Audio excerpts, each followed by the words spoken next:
China completes a new highway roughly every 3 days, not announced with fanfare, not trending on social media, just another highway, finished, open, move on. For a while, the world assumed it was just numbers, more workers, longer shifts, lower costs, the usual explanation for how China builds fast. Cheap labor scaled up until the output looks superhuman. That explanation stopped working about 5 years ago, because you cannot hire enough humans to do what some of these machines are doing. You cannot train a crew to feel 8 millimeters of misalignment through 30 meters of seawater. You cannot run workers around the clock in a disaster zone where the ground is still moving. At some point, the speed and the precision stopped being a workforce story and became a machine story. And almost nobody outside of engineering circles noticed when that happened. This is that story. The highway that built itself, SANY SAP 200C. Here is something that has been true for 100 years of road construction. Asphalt paving requires an army. You need operators in the paver, operators on the rollers, flaggers, surveyors, inspectors. A 2-kilometer stretch of highway on a good day with a good crew is a full day's work for 20 people and 6 machines that have to stay in perfect synchronization, or the whole surface ends up uneven and has to be torn up and done again. Every time a human operator makes a small correction, speeds up slightly, drifts a few centimeters, the machine behind them has to compensate. Compensation creates variation. Variation creates weak spots. Weak spots crack in 5 years instead of 20. SANY looked at that problem and asked a question that sounds almost philosophical. What if you removed the human correction from the equation entirely? The SAP 200C is the answer. It is not one machine. It is an autonomous fleet of 8 pavers, rollers, and graders that communicate with each other 50 times per second using a dedicated 5G network. Each machine knows exactly where every other machine is. Each machine knows the exact compaction density of the asphalt it is sitting on. Each machine adjusts its speed, pressure, and heading in real time based on what the other 7 are doing. The result is a road surface with a flatness tolerance of 3 millimeters per kilometer. To understand how precise that is, the smoothest highways in Europe, built by the best human crews with the best equipment, achieve around 8 millimeters per kilometer. The SAP 200C is nearly 3 times more precise. Not because the machine is faster, because it never gets tired, never makes a small correction, and never deviates from the line the satellite told it to hold. A full 10-kilometer highway section, 0 human operators in the field, built overnight. The floating crane that placed a tunnel on the ocean floor, Jing Hua 30. Now let us talk about a problem that makes highway paving look simple: immersed tube tunnels. Here is how they work. You manufacture massive concrete tunnel sections on land. Each section is roughly 150 meters long, 40 meters wide, and weighs somewhere between 50,000 and 80,000 tons. You float each section out to sea on barges. You lower it through 30 meters of open water. You align it with the section you placed before with a tolerance of less than 15 millimeters. And you do this while dealing with ocean currents, tidal shifts, and a structure so heavy that if it falls off the alignment by even half a degree, it deforms the tunnel seal, and the whole section has to be lifted back up and reset.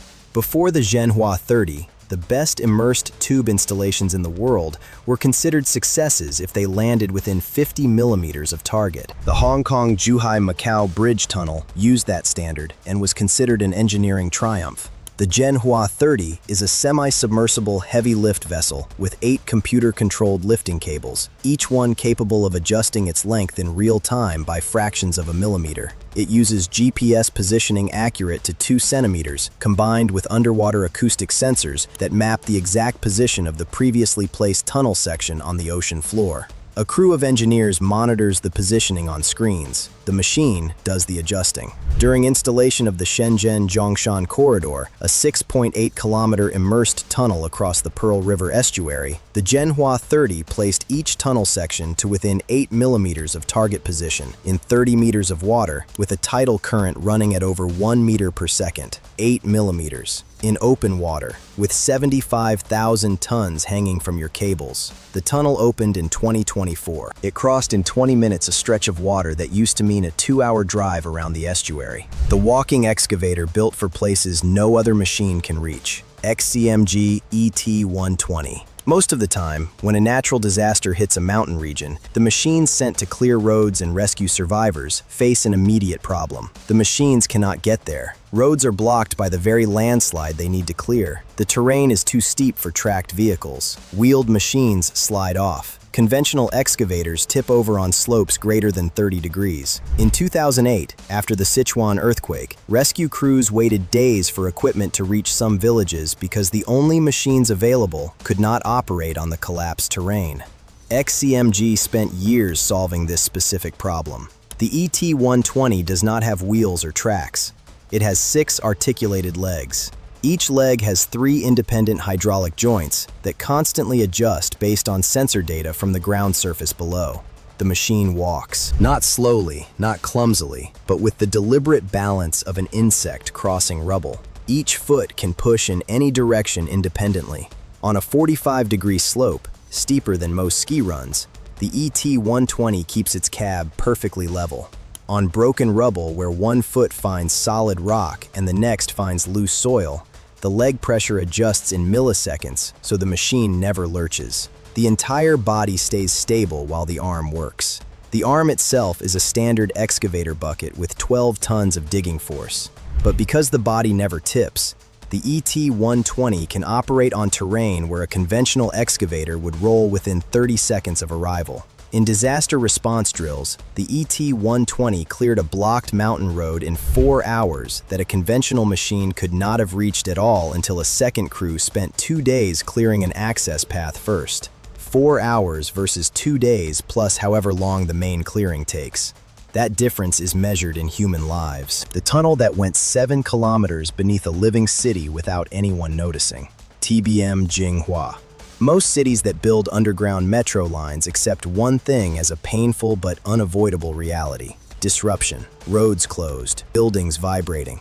In some cases, foundations cracking. The ground shifts when you tunnel through it. The tunnel pushes outward as it bores. Buildings above it settle slightly. Sometimes they settle unevenly and the walls crack. For 100 years, this was the cost of urban tunneling. You paid it, you fixed the damage, and you moved on. The TBM Jing Hua is a 15.4-meter diameter tunnel boring machine built for the Beijing Metro Line 12 extension.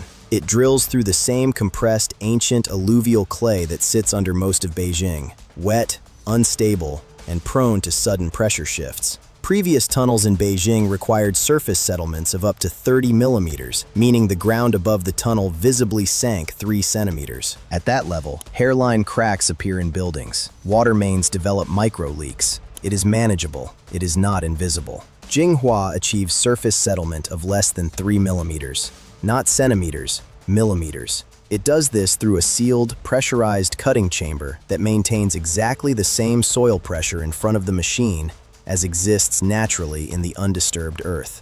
As the machine eats forward, the pressure never changes. The ground above never moves because nothing below it has actually shifted. The machine replaces exactly as much soil as it removes, no more and no less, using a computer-controlled slurry injection system that fills the void behind each tunnel ring the instant the ring is placed. 7 kilometers of tunnel through central Beijing. No road closures, no building evacuations, no visible disruption at street level above any section of the bore.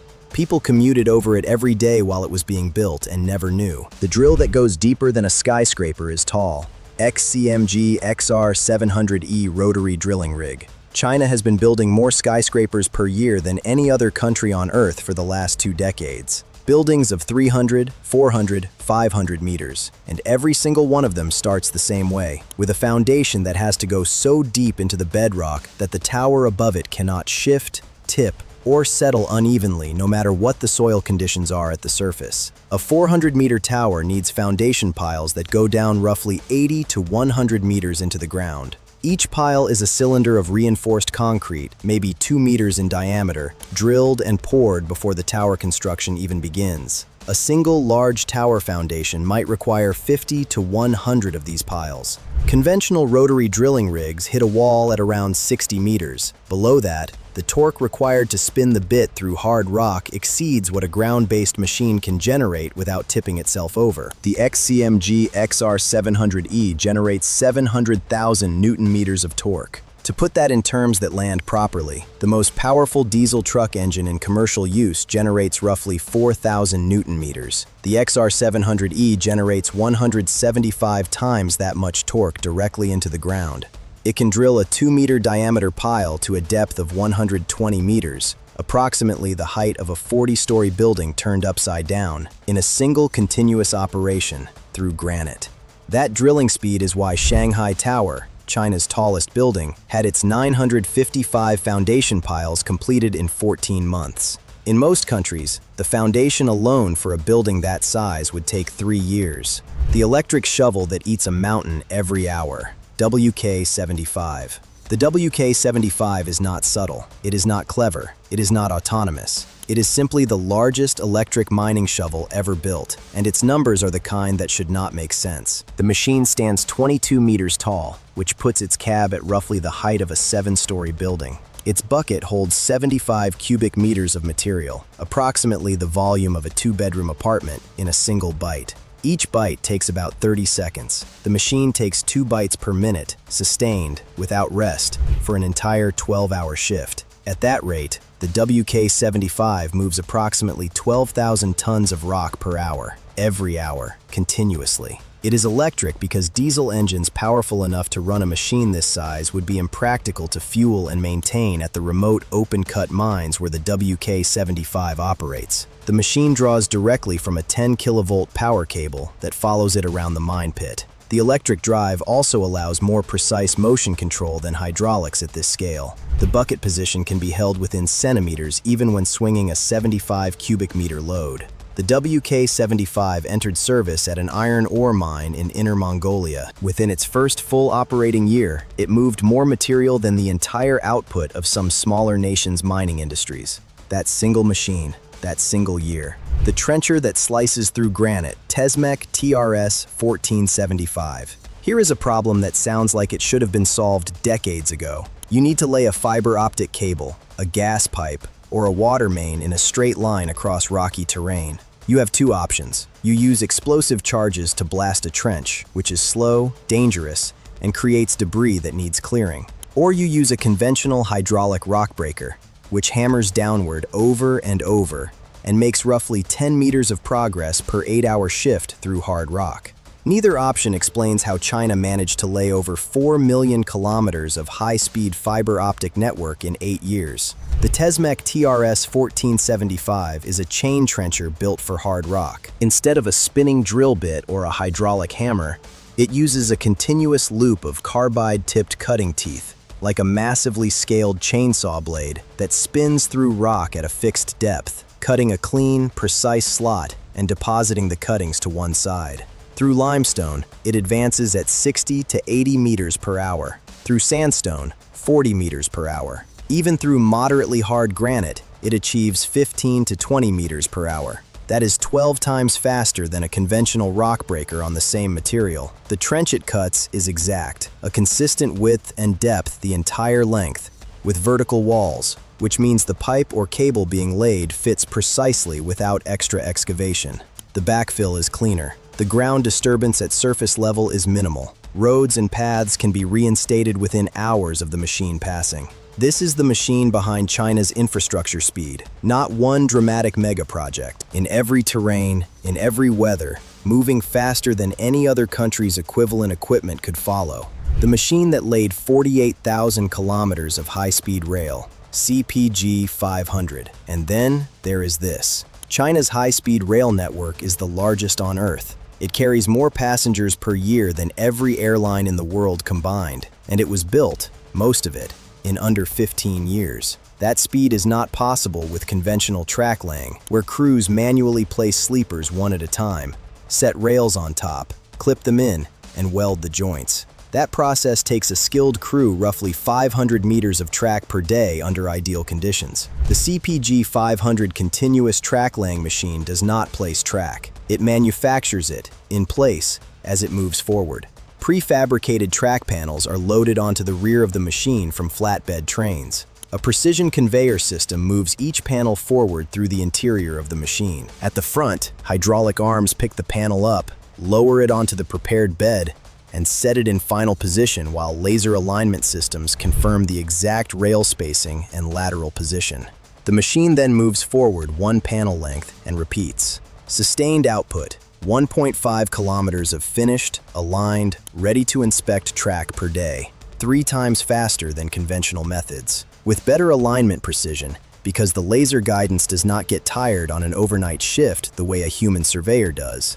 The 48,000-kilometer network did not get built because China had more workers. It got built because China built machines that turned track laying from skilled manual labor into a manufacturing process. And that distinction is the story of every machine in this video. Not better workers, different machines. Machines that do not replicate what humans do, but replace the tasks where human limitations were the actual constraint. Autonomous pavers that never drift, floating cranes that feel 8 millimeters of misalignment through 30 meters of seawater, walking excavators that climb rubble like a living creature, tunnel borers that move through a city's foundations without leaving a trace. These are not upgrades on what came before. They are the evidence that somewhere in the gap between good enough and actually impossible, Chinese engineers decided that impossible was just a problem they hadn't solved yet. That gap is closing faster than most people realize. And every other country that builds roads and tunnels and railways is watching very carefully right now. If you made it this far, you clearly love this stuff as much as we do. Hit the like button, subscribe, and ring the notification bell so you don't miss what comes next. We are going deep on more next-generation engineering stories because the next few years are going to move fast. Now here's the question we want you to answer in the comments. Which of these 8 machines do you think changes the world most, and why? Drop your answer below. Let's talk.